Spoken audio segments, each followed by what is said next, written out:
우리는 결코 헛될 수 없다라는 제목으로 하나님의 말씀 증거하도록 하겠습니다. 요한계시록 에필로그입니다. 마지막 당부가 쭉 나오는데 오늘 두 가지 당부를 보겠습니다. 꼭 필요한 핵심과 지혜인데 내용은 말씀과 성결이겠죠. 말씀 붙들어라, 성결해라. 그게 마지막 당부입니다. 우리 첫 번째 살피겠습니다. 소탐대실하지 말라, 그런 말이 있죠. 욕심이 지나쳐서 작은 이익 쳐다보다가 보다 큰 이익이나 진짜 소중한 것을 잃어버린다. 소탐대실. 똑같습니다. 이 땅을 살아가면서 하나님 말씀이 중요하죠. 근데 말씀도 중요하지만 딴 거 중요한 게 많거든요. 그러면 다른 거 중요한 것 찾아가다가 말씀 놓쳐버린다고요. 그게 실수고 실패다. 그래서 말세 그런 거 하지 말라, 그런 뜻입니다. 마리아 마르다 이야기 뭐 정확한 예증이겠죠. 예수님 잘 접대하는 거 뭐 그거 좋은 거죠. 예수님 식사 대접하고. 그걸 누가 말리겠습니까? 그걸 나쁘다 그러겠어요. 근데 마르다는 그거 하다가 말씀 듣는 거 놓쳐버렸잖아요. 욕 죽도록 먹죠? 그렇잖아요. 마리아가 훌륭하다. 우리가 그렇다는 것입니다. 다 마르다 신드롬에 빠져가지고 이게 소탐대실합니다. 되게 중요한 일 되게 많거든요, 우리 가운데. 우리 학생들 같으면 공부 중요하죠. 공부가 중요하지 않대. 그리고 말씀 놓쳐버리면 똑같아요. 마르다라고. 사업하는 분들 사업이 얼마나 중요해요. 그죠? 그거 뭐 만만한 게 아니잖아요. 그러다가 말씀 놓치면은 똑같이 마르다 신드롬에 빠진다. 그런 겁니다. 여기가 말씀 임봉하지 말라는 얘기가 나오거든요. 10절을 읽겠습니다. 시작. 또 내게 말하되 이 두루마리의 예언의 말씀을 임봉하지 말라. 때가 가까우니라. 임봉하지 말라. 그러니까 공개하라. 열어두라. 그런 얘기죠. 잠깐만 전하라는 것입니다. 저도 사역자로서 보니까 마귀의 최고 시험이 뭐냐 하면은 그냥 뭐 다른 거 다 할 때는 평안합니다. 근데 말씀 증거하고 뭐 설교하고 뭐 이럴 때 시험이 제일 큽니다. 이상해요. 어디 신방 가서도요. 뭐 딴 거 할 때 조용하다가 설교하려고 그러면 전화 와요. 문 열고 뭐 폭파하고 뭐 폭발도 일어나요. 나 그런 것도 봤어요. 그러니까 마귀가 얼마나 말씀 증거를 싫어하는지 알겠죠. 교회도 마찬가지입니다. 말씀에만 집중 못하도록 자꾸 분주하게 딴 거 만들어 놓는다라는 것입니다. 오늘 여기에 나오는 게 뭐냐면 이런 거예요. 우리가 정의의 문제 뭐 이런 거 중요하죠. 올바르게 사는 거. 아니 하나님께서 정의가 강물같이 흐르게 만들라 그랬잖아요. 그게 얼마나 중요한 거예요.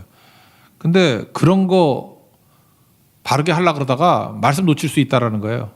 마지막 때에 그냥 그렇게 살도록 놔둬라. 신경 쓰지 말고 세상은 원래 그런 거다.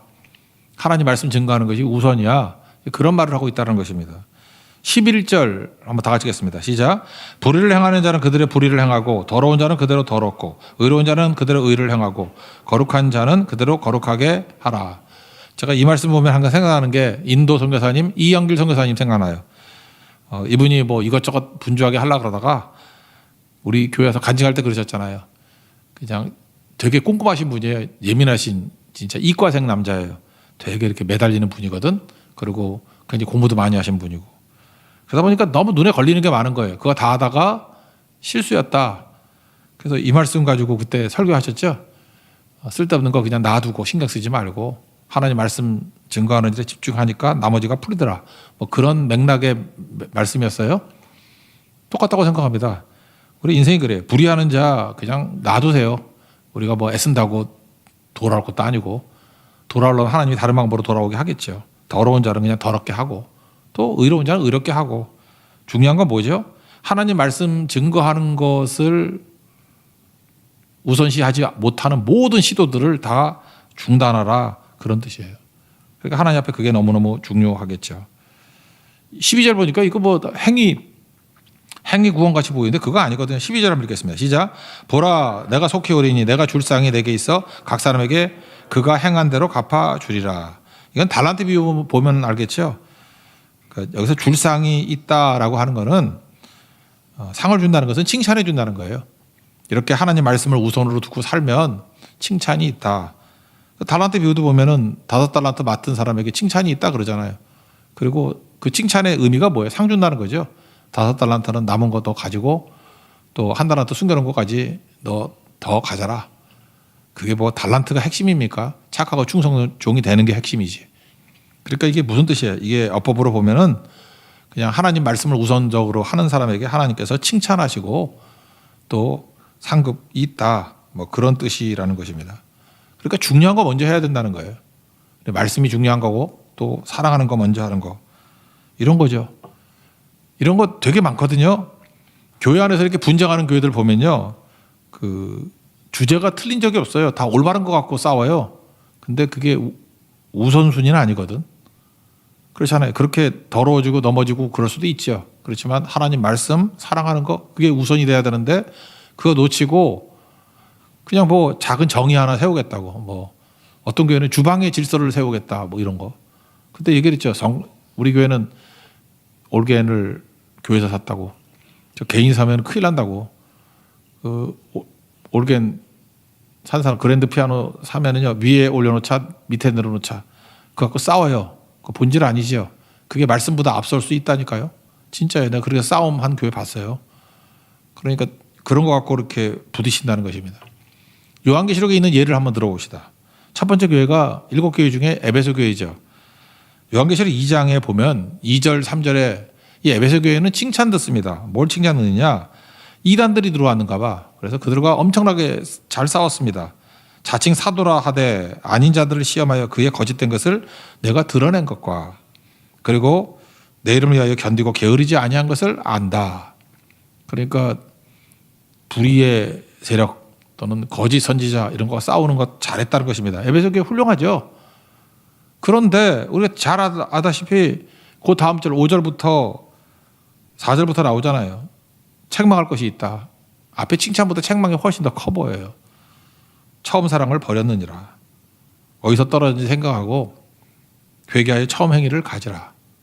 그래 이 교회는 그러니까 요약하면 이런 거예요. 이단들이 들어왔습니다. 그래서 싸웠어요. 잘 싸운 거죠. 근데 이단과 싸우다가 이리와 싸우다가 자기도 이리같이 돼버린 거예요. 그래서 사랑이 다 사라져 버렸어. 그랬더니 주님이 뭐라 그래요? 책망한다고. 야 이단하고 싸우는 게 대수냐? 사랑이 중요한 건데 사랑 없이 싸워서 이기면 뭐 할 거야? 그게 훨씬 더 위험한 거야. 심지어 촛대를 옮기리라. 사랑 잃으면 다 잃어버린다는 거예요. 우리가 그럴 수 있죠. 가장 중요한 거 먼저 붙들어야 된다는 것입니다. 일단은 크리스찬은 이렇게 살아야 돼요. 말씀이 우선이에요. 뭐 피곤하고 급하고 마음으로 힘든 일이 있다 할지라도 제가 하는 일은 그거예요. 그냥 무조건 말씀부터 먼저 보는 거예요. 그 주변에 있는 사람이 그래요. 참 한가하다 그러는데 얘 한가해요. 말씀부터 봐야 돼요. 그래야 풀리더라고요. 전 수없이 많이 넘어졌거든요. 그리고 어떤 문제가 생겼을 때 제일 먼저 해야 될 게 뭐냐. 이 문제에서 이기고 지느냐 승부의 문제가 아니고 사랑을 잃어버리면 끝이에요. 내가 분노하고 이 사람에 대한 어떤 미움 가지고 일을 처리한다 그러면 더 꼬이더라고. 사랑 잃으면 에베소 교회 같이 촛대를 옮기리라. 진짜 그렇게 돼버린다니까요. 소탐 대실하지 않는 거. 그래서 이 에필로그에서 우리가 보여주는 게 뭐냐? 여기서 강조하는 건 말씀이에요. 절대로 말씀 놓치지 않는 인생을 살아라. 딴 거 아무리 잘해도 말씀 놓치면은 끝난다 그런 거죠. 어떤 교회가 좋은 교회입니까? 뭐 주차장 좋고 뭐 분위기 좋고 음악 좋고 그런 거 할 때 하나도 어려움 없어요. 근데 하나님 말씀 잃어버리면 그걸로 끝이에요.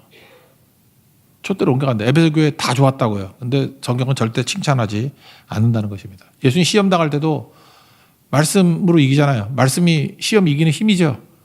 사람이 떡으로만 살 거 아니라 하나님 말씀으로 산다고. 떡. 원어는 빵이죠. 빵. 우리는 떡 먹으니까 떡이고 빵이고.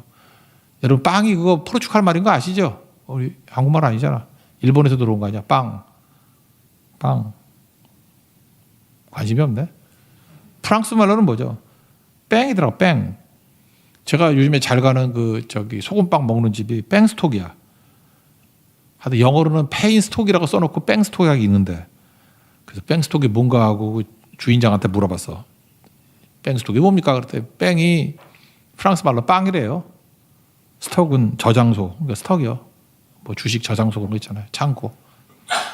그러니까 뺑스톡이 빵 저장소래요.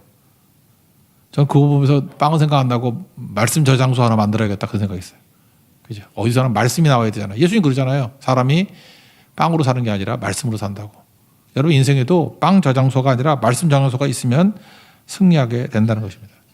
그래서 디모데 후서 2장 9절 보니까 하나님 말씀은 매이지 아니한다. 하나님 말씀은 매이지 않도록 나는 매어 있지만 자꾸만 증거하는 것. 그게 말세에 제대로 살 수 있는 유일한 길이라는 것입니다. 그러니까 어떻게 살아야 되냐면 하나님 말씀을 붙들고 말씀이 육신이 되어 그랬잖아요. 우리가 말씀을 우리 삶에서 육신화 시키는 거. 그게 에필로그에 나오는 마지막 때 당부하는 말이에요. 말씀 붙들고 말씀을 육화시키고 살아가라. 그러면 능히 승리할 것이다. 시편 1편에도 핵심이 뭐예요? 전체 주제라 그랬잖아요. 복 있는 사람은 시냇가에 심은 나무 같다고. 말씀이잖아요. 말씀. 말씀을 옆에 두고 그러면 항상 시절을 따라 열매 맺고 그저 이파이가 푸르르고 모든 일이 다 형통하다. 여러분 삶 가운데 말씀이 멀어졌다 그러면 다시 말씀으로 돌아오는 우리 하나님의 거룩한 종 되기를 바랍니다. 여러분 지금 바쁘시죠? 너무 바빠서 기도합니다. 그 D.L. 무디 얘기 아니에요. Too busy not to pray. 기도뿐만 아닙니다. 바쁘기 때문에 말씀 멀리한다 그러면 우선순위에서 멀어지는 거예요. 하나님 말씀 붙들 수 있는 하나님의 거룩한 종 되기를 축원합니다. 또 한 가지는 뭐냐? 또 두 번째 당부인데 성결에 집중하라는 거예요. 깨끗함. 그게 힘이라는 것입니다. 14절 보니까 두루마기가 나오고 두루마리 나오죠. 이건 한국말이 헷갈려요. 두루마기는 옷이잖아. 그죠? 밑옷, 겉옷을 얘기하는 거고 두루마리는 성경이죠. 똘똘만 성경. 그러니까 14절에 나오는 두루마기는 겉옷이에요. 옷을 빨라는 거죠. 옷을. 14절 읽겠습니다. 시작. 자기 두루마기를 빠는 자들은 복이 있으니 이는 그들이 생명나무에 나아가며 문들을 통하여 성에 들어갈 권세를 받으려 함이로다. 자기 두루마기, 그러니까 겉옷을 빠는 자. 요한계시록에 7가지의 복이 나온다 그랬죠. 이게 7번째 복이에요. 그러니까 성결에 힘쓰는 자의 복. 7장 14절에 보니까 어린 양의 피에 그 옷을 씻어 희하였느니라. 그러니까 우리 옷은 뭐로 빠는 거예요? 어린 양의 피로 빠는 거예요. 보혈로 빠는 거라고. 날마다 이렇게 깨끗하게 빨아야 된다. 무슨 뜻이에요? 회개겠죠. 날마다 회개하는 그 힘. 그게 능력이라는 거예요. 우리 여호수아서 같은 데를 보면은 여호수아의 총 주제가 뭐예요? 그것도 똑같아 우리하고. 말씀에 대한 순종이죠. 그러니까 말씀이지. 말씀에 대한 순종. 두 번째가 뭐예요? 성결. 성결하라. 그럼 뭐 다 된다. 그런 뜻 아니겠어요? 하나님 앞에서 우리도 성결해야 됩니다. 성결할 때 능력이 임하게 되죠. 여리고성 무너뜨릴 때 여호수아 3장 5절 보니까 너희는 자신을 성결하게 하라. 왜 그래? 능력은 하나님께 다 있잖아요. 우리 깨끗하게만 하면 하나님께서 능력 주시겠죠. 디모데후서 2장 21절, 뭐 20절, 21절 보면 집에 뭐 그릇 많다며 금그릇, 은그릇, 뭐 나무그릇, 질그릇 뭐 쫙 있는데 우리는 금그릇, 은그릇 관심이 있지만 성경의 관심은 뭐예요? 누구든지 이런 것에서 자기를 깨끗하게 하면 그러니까 깨끗한 그릇 되면 귀 쓰는 그릇 된대요. 그러니까 깨끗한 그릇 되면 깨끗함이 능력이죠. 왜요? 능력은 하나님이 다 있으니까 깨끗하면 하나님이 능력을 부어주실 거 아니에요. 그러니까 여러분들 깨끗함에 인생을 거는 그런 모습이 있어야 된다는 것입니다. 깨끗하면 어떤 일이 벌어져요? 생명나무 열매를 먹을 권리를 얻는다. 그리고 문이 열린다. 문이. 닫힌 문이요. 힘과 능력으로 여는 거 아니에요. 깨끗함으로 여는 거예요. 우리가 성결하면 주님이 문 열어주신대. 그러니까 죄가 무서운 거죠. 무서운 죄 얘기하잖아요. 15절 읽겠습니다. 시작. 개들과 점술가들과 음행하는 자들과 살인자들과 우상장마들과 이 거짓말을 좋아하며 지어내는 자들은 다 성 밖에 있으리라. 그러니까 죄 지으면 되는 일이 없다는 거예요. 그러니까 죄가 무서운 거죠. 우리 죄를 왜 져요? 뭐가 일이 될 줄 알고 죄를 짓잖아. 그러니까 죄가 오히려 우리의 길을 막는 거라고요. 이렇게 파이프로 꽉 막는 죽은 쥐같이 꽉 막고 있다고. 그래서 뻥 뚫어버리면 길이 열리게 된다는 것입니다. 그래서 정결함 이거보다 중요한 건 없다. 저도 이제 목회를 하다 보니까 이제 여러 성도들을 경험하게 되잖아요. 이런 거 기억나는 사람이 하나 있는데 우리 학교 선생님들 많잖아요. 선생님들 계시는데 저는 가끔마다 제가 경험하지 못한 거에 대해서 이렇게 간접 경험이 참 좋더라고. 그래서 어떤 선생님한테 물어봤어요. 가장 기억나는 아이가 누구 없냐? 그랬더니 기억나는 아이 얘기를 하더라고요. 그러면서 이런 얘기를 해요. 초등학교 선생님이신데 시험 강독을 했답니다. 한 6학년 됐겠죠. 맨날 1등 하는 아이래요. 요즘에는 뭐 초등학교 시험도 안 본다 그러는데 옛날에 시험 볼 때예요. 근데 1등 하는 애가 공부 잘할 거 아니에요. 근데 괴로워하더라는 거예요. 답을 몰라가지고. 뭐 주관식 문제였던 것 같아요. 쩔쩔매고 있더라는 거예요. 근데 그 옆에 있는 녀석은 하여튼 밤낮 컨닝하는 아이예요. 선생님도 아는 거예요. 얘는 컨닝으로 실력을 유지하는 애. 거의. 그래서 얘는 또 컨닝도 한 군데만 안 하고 이것저것 종합해서 컨닝하는 아이. 근데 얘가 평상시에 1등한 아이 옆에서 많이 컨닝했을 거 아니에요. 그래서 신세를 많이 졌죠. 근데 얘도 자기도 컨닝을 했기 때문에 이제 감을 하는 거야. 얘가 지금 답을 몰라가지고 저 힘들어하는구나. 그래서 좀 빚을 갚을 요령으로 축 쳤대요. 야, 모르지. 내가 이렇게 다 베꼈으니까 내 거 봐. 그랬다라는 거예요. 참 얘도 그러니까 얘가 인간성이 좋은 애죠. 이런 애도 그죠. 예. 근데 안 본다 그랬대요. 안 보고. 그러니까 선생님은 이게 눈에 보이죠. 초등학생이니까 이렇게 보일 거 아니에요. 컨닝 하려는 아이, 또 뭐 권하는 아이, 안 한다고 버티는 아이. 그래서 어떻게 될까 봤는데 시험 끝나기 직전에 결국은 그 답을 보고 쓰더라는 거예요. 주관식인데. 그래서 속으로 좀 안타깝더래요. 넘어졌구나. 끝났구나. 근데 종치고 이제 시험 내야 되는데 얘가 안 나가고 그 자리에 앉아 있다가 울더라는 거예요. 그리고 선생님 저 빵점이에요. 빵점이에요. 그때 선생님이 이거 안아줬대요. 네가 참 복되구나. 그 얘기 하더라고요. 근데 그 아이가 지금 되게 유명한 사람이 됐는데 누군지 얘기 안 할게요. 요즘 방송에도 자주 나오는 엄청나게 유능하면서도 청렴한 어떤 공직자로 서 있는 사람이라 그러더라고. 그래서 그 사람 볼 때마다 이 얘기 생각나요. 아, 초등학교 때 선생님이 이 얘기해 준 거. 깨끗하면 기적이 일어납니다. 우리가 보통 은혜, 압도적인 은혜, 일만 달라서 은혜를 받고 주변 사람 흘려보내라 그런 얘기를 했죠. 이게 주변 사람의 문제만이 아니고 내 자신에게도 그래요. 이렇게 컨닝 하면 또 1등 할 수 있겠지. 뭐 다 맞추고 뭐 하나쯤 몰랐을 거 아니에요. 근데 나 빵점이에요. 그래서 진짜 빵점 맞았대요. 근데 뭐 초등학교 때 빵점이 뭐 중요한가? 당시에는 되게 중요하지만 지나놓고 생각하니까 우리 뭐 고등학교 때도 빵점 맞았는데 뭐가 중요해 그거? 아무것도 아닌데 사실 정직이 훨씬 더 중요했던 거였는데 그때는 그게 커 보이잖아요. 근데 그거를 기꺼이 손해보고 희생했어요. 그러니까 하나님께서 길 열어주시는 거예요. 이거 너무너무 많습니다. 성결이 힘입니다. 성결할 수 있는 거는 저는 그냥 단순히 회개의 힘이라고 생각했는데 아니에요. 그것도 믿음이에요. 내가 성결하면 어떤 더러움보다도 더 강력해질 수 있어. 그건 하나님에 대한 믿음 때문에 가능한 거지 그냥 눈앞에 있는 이익을 따진다 그러면 못할 일이에요. 근데 제가 초등학교 때 일, 지금 현재의 모습들 이렇게 쭉 보니까 그 과정 속에서 하나님께서 일하신 부분들이 보이더라 하는 것입니다. 그게 되게 중요한 거죠.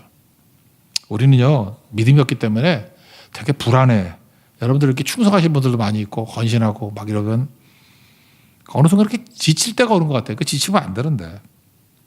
우리 예수님이 그랬잖아요. 자기를 부인하고 자기 십자가를 지고 나를 따를 것이다. 그럼 우리는 막연하게 이런 생각을 해요. 내가 자기를 부인하고 자기 십자가를 지면 예수님이 어느 순간인가 이렇게 빵 하고 터뜨려가지고 기적을 행하실 거야. 근데 자연주의적 세계관 속에서는 그렇지 않거든요. 생로병사 속에 그냥 다 흘러가거든. 거기서 하나님께서 어느 때에 그죠? 그 과정을 다 겪고 난 다음에 사용하실 때가 많다라는 것입니다. 제가 보니까 기적보다도요, 하나님께서 그 연단의 과정을 통해서 사용하실 때가 훨씬 더 많은 것 같아요. 한번 보세요. 요셉이 하나님 잘 믿었잖아요. 잘 믿었는데 뭐 노예로 팔려가고 감옥에 들어가고 뭐 다 알잖아요. 나중에 뭐 어려움 당하다가 바로의 꿈 해몽하고 그래서 총리 되고 온 세상을 구원하고 그러지 않았습니까? 요셉을 한번 보세요. 그가 그렇게 잘 될 조건이 있었나요? 기대할 만한 상황이었나요? 하나도 없었어요. 근데 요셉에 대해서 성경이 계속해서 강조하고 있는 게 뭐였어요? 인테그리티 아니에요? 그 순결성, 성결성. 내가 하나님 앞에 어찌 득지하려 뭐 이런 것들 그냥 성결성이 아니에요. 우리는 많은 순간에 이게 다 묻힌다고 생각해요. 사람 시각이니까 묻힌다고 생각하지. 하나님께서는 우리의 고통을 외면하시는 것 같이 보일 때도 있어요. 근데 고통 그 밑바닥에 이런 거 다 묻어놔 버려요. 어떤 때는 분노심이 생길 수 있죠. 이럴 수가 있냐. 그리고 분노심 속에 그걸 다 묻어놓는다고. 근데 헛된 게 아니에요. 어느 그 순간에 마지막 순간에 와서 우리는 헛될 수 없는 존재라고. 주님께서 그걸 통해서 확 사용하실 때가 있다고. 그래서 우리는 헛되지 않습니다. 오늘 요한계시록이 보여주는 게 바로 이거예요. 헛되지 않다는 거예요. 내가 다 알고 있고 내가 다 카운팅하고 있고 마지막 심판한다. 그런 거죠. 어떤 때는 우리가 그래요. 그냥 잘못한 것도 있잖아요. 잘못한 거 있더라도 어떤 때는 제가 눈이 가잖아요. 자폭하는 마음이 있다고. 쪽팔리고 막 이럴 때도. 그래도 계속 그 자리 지키면요. 제가 보니까 그래요. 이 성실한 만큼 중요한 게 없어요. 그 자리 쭉 지키고 죽으면 죽으리다고 가는 사람만큼 강한 게 없다고. 심지어 사울은 막 핍박하고 사람 죽이고 그랬잖아요. 잘못도 일을 합니다. 잘못한 그 사울이 면목 없고 자기는 자격 없고 그렇잖아요. 근데 계속 욕먹어가면서 고린도 전후서 보세요. 후서 같은 데 보면 사도권도 막 의심받아 가면서 그러면 우리 보통 사람보다 더러워서 안 해 그런다고. 이번 이제 연말 되면 또 이렇게 뭐 교사라든지 직분들 더러워서 안 해 그런 사람도 꽤 있죠. 지금 더러워서 안 하는 사람 되게 많잖아. 더러워서 더러워서 안 해. 그 꼴이 막판에 안 좋아. 그거 이겨야 돼요. 사울이 그거 더러워도 했어요. 계속. 자폭 안 하고 계속 했어요. 잘못이 일을 하잖아요. 스데반 죽이고 다 기록하잖아요. 하나님의 위대한 사도가 돼요. 왜? 우리는 헛될 수 없는 존재이기 때문에 그래요. 그래서 오늘 이 요한계시록 마지막에 이 에필로그가 우리가 보여주는 게 뭐냐면 조건, 기대 이런 거 아닌 상황에서도 말씀 증거해야 되고 그리고 온 세상이 말세가 되면 다 더럽잖아요. 뭐 얼마든지 핑계 댈 수 있어. 야 세상이 그런 거고 뭐 다 그렇고 그런 거지. 그럼 뭐 죽으란 말이냐. 근데 십자가를 지고 나를 따르는 건 믿음이거든요. 믿음은 뭐냐 하면 은혜 받아가지고 딴 사람에게 희생하고 손해보는 것도 맞지만 나 자신에게도 맞아요. 내 자신의 문제에 대해서 희생하고 손해좀 보면 안 돼? 또 이제 은혜 받을 건데 헛되지 않을 건데 우리. 그게 믿음이라는 거예요. 믿음. 그래서 원래 그 예수님 표현할 때요. 그 뭐 이것저것 표현할 때 여기 세 가지로 표현이 돼 있잖아요. 알파 오메가. 이거 예수님 표현할 때 앞부분에 썼고 처음과 나중 마지막 시작과 마침 이렇게 세 가지를 엎어치기로 3번 반복하기 여기 유일해. 그래서 혹시 성경에서 뭐 역사의 주관자 그러면서 하려 그러면 요거 외워야 돼. 여기 3개가 다 모여 있어. 딴 데는 한 군데 2개씩 있고 하나씩 있고 그런 데가 몇 군데 있어요. 지금 뭘 얘기를 하는 거예요. 역사의 주관자 되신 하나님이 내가 확신을 가지고 얘기한다라는 거죠. 성결함에는 반드시 대가가 있고 승리가 있다. 헛되지 않다. 오늘은 말씀 붙드는 것과 특별히 성결함에 믿음으로 붙드는 시간 되길 바랍니다. 반드시 승리합니다. 여러분들 그런 간증, 여러분이 성결함을 통해서 여리고성을 무너뜨렸던 거, 성결함을 통해서 또 여러분 삶 속에서 여리고성을 무너뜨리는 그런 경험들을 하는 그리고 그 간증이 있는 그리고 믿음의 종 되길 바랍니다. 그게 말세 교회의 자세입니다. 그 길 걷는 믿음의 종 되기를 축원합니다. 자리 세련하겠습니다. 정결한 마음 주시옵소서. 전하겠습니다.